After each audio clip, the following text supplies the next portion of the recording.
And welcome to the Mary Beth Hunley Show on AM 990 and KWAM990.com. So glad to have you aboard today, and at any time, please feel free to download an app at that website. You can listen to the show as you go about your busy day. And I want to give you another website right off the top, JonnyBowden.com. Johnny, no H, Jonny Bowden, Bowden. Dr. Johnny is also sometimes called the rogue nutritionist. We'll have to find out about that a little bit. He also has a master's degree in psychology, which I find interesting, Johnny, because I would imagine in trying to help people get healthy, you use just as much of your psychology background as you do your nutrition background. Am I right or am I wrong? Well, you're exactly right. And here's what's interesting.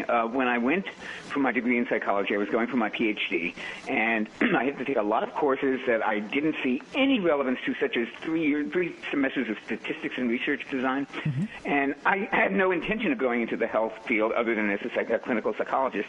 When I made my shift in 1990 and got into what I'm doing now, I found those very courses to be possibly the most helpful of any I had taken in my entire graduate school. Wow. It allows me to read the research, to see through the BS, to see what claims are being made, to see what's supportable and what's not. And it just has informed my ability to kind of bust myths way beyond anything I could have expected when I had to sit in those dreary statistics classes. Wow. But you're absolutely right. I was on track to become a psychologist, and the ability to counsel people and to hear them in a way that possibly I would not have been able to hear had I not had that training certainly was probably one of the biggest skills that I had in working with clients, both in nutrition and as personal trainer. Welcome back to the Mary Beth Hunley Show, AM 990 and KWAM990.com. As you go about your busy day, you can listen live via app from that website. Let me tell you about Dr. Johnny Bowden. He is a board-certified nutritionist and has a PhD.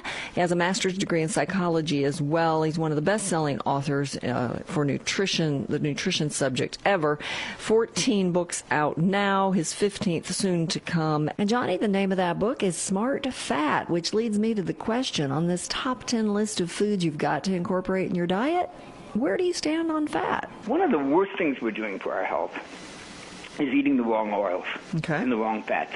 We've been, the last 5 years of my career, the last 10 years of my career have all been about redeeming the reputation of healthy saturated fat. We went so far wrong in this country in the last 40 years with dietary guidelines that told us to avoid animal products, to avoid saturated fat, to eat lots of vegetable oils. These vegetable oils that we're told to stock up on, corn oil, safflower oil, soybean oil, sunflower oil, cotton, these are loaded with what's called omega-6 fats. They're not necessarily bad by themselves, but they produce inflammation, and we don't balance them with the omega-3 fats, which produce anti-inflammation. Okay. So we're kind of forcing our bodies into this inflammatory state, and as just about everybody knows at this point, inflammation is a part of every major degenerative disease. Yep. It is probably the most important thing we could reduce in our lives would be inflammation. We all have some of it, but all of these vegetable oils constantly, and they use them in every processed food you can imagine.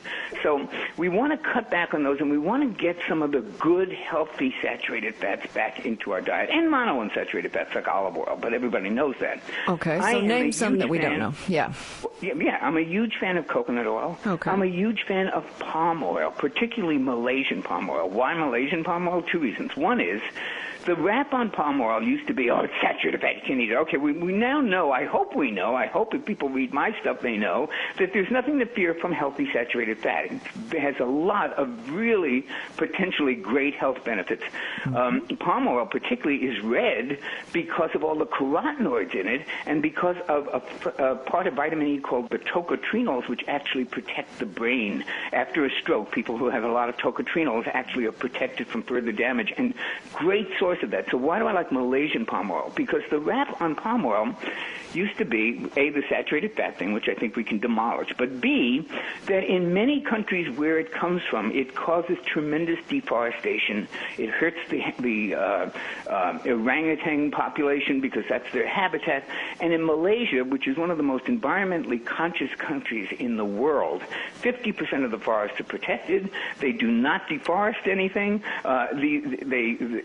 Their farming methods and their ecology methods are just very, very sustainable, and that's why I really urge people to get palm oil, but to get the Malaysian kind.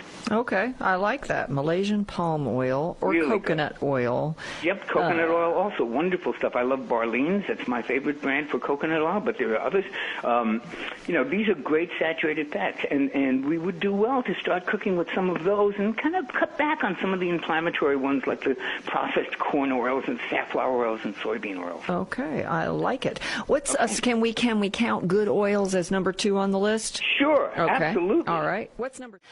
So we are running down for our Top 10 Tuesday, the top 10 most nutritious foods, which of course is a very difficult thing. And Johnny's disclaimer is that all foods are like your friends.